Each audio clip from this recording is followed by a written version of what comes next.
Hey there, it's Sam Piercy, and we are on day 17 or step 17 of 30 for Faith for Finances at faithforfinances.com or access the program at moneyminding.com in the online course area. That is my ministry. And today we're looking at something borrowed, and specifically we're looking at the whole concept of debt. And I guess the objective would be to explore how you feel about it. Is it something that you absolutely, at all costs, never, ever, ever want anything to do with?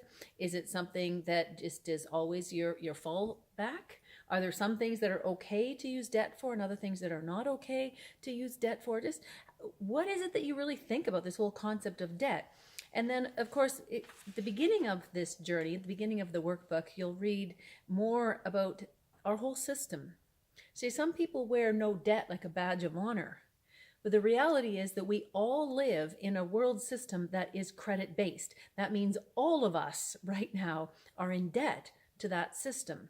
The money that we have, that we earn, it gets digitally deposited into a bank account, and then we look at it and we access it digitally. There's very little tangible value in any of our finances anymore. Even paper money, it's not like it's a representation for something that is seriously backed by a physical, tangible asset. In fact, it's backed by loans and the power of taxation and interest. It's just representative of debt. When we have cash, it just really means that we are responsible for some of that debt. The bank's going to give us back. It's all made up. And what do we trust? Do we trust the money? Do we trust the numbers that we see on the computer screen? Do we trust what the Word of God says? And what would we do if we really needed money? Let's say a house. Most people assume right now that if you're going to buy a house, you're going to have a mortgage. It didn't always used to be that way, and it doesn't have to be that way. Or what about a car? Do we need a credit card?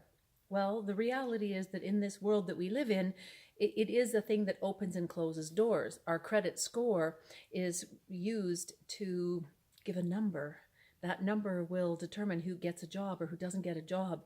And it's not far-fetched to see what's happening in other countries around the world where the credit scoring system has now been expanded to social scoring, and it gives a rank, kind of like the class system, I suppose.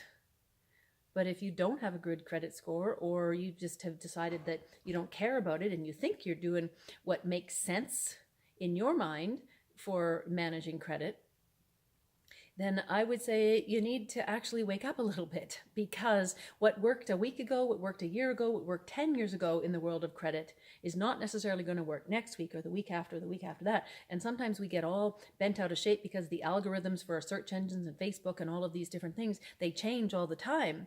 But the reality is that the algorithm to determine the credit score and how the credit scoring system is being used also changes all the time. And that is a far bigger deal as it relates to money. And so this week we're exploring credit and whole thoughts and mindsets about credit and how you would use it or whether you would not use it. And specifically, what does God say about some of this stuff? And of course, he has a lot to say about it. So there's only a little bit in the exercises. And I encourage you to explore that in much greater detail, because we tend to think, oh no man, anything except love. But God also said, lend to many nations. Oh no man, anything. And so it was, and there's lots of examples even in the book of Nehemiah and all kinds of examples about what to do with debt and getting rid of debt, and the year of the Lord's favor and where all debts were wiped out. So God knew about this stuff.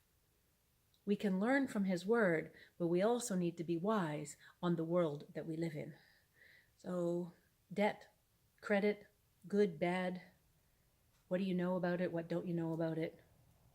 Dive in at faithforfinances.com. God bless.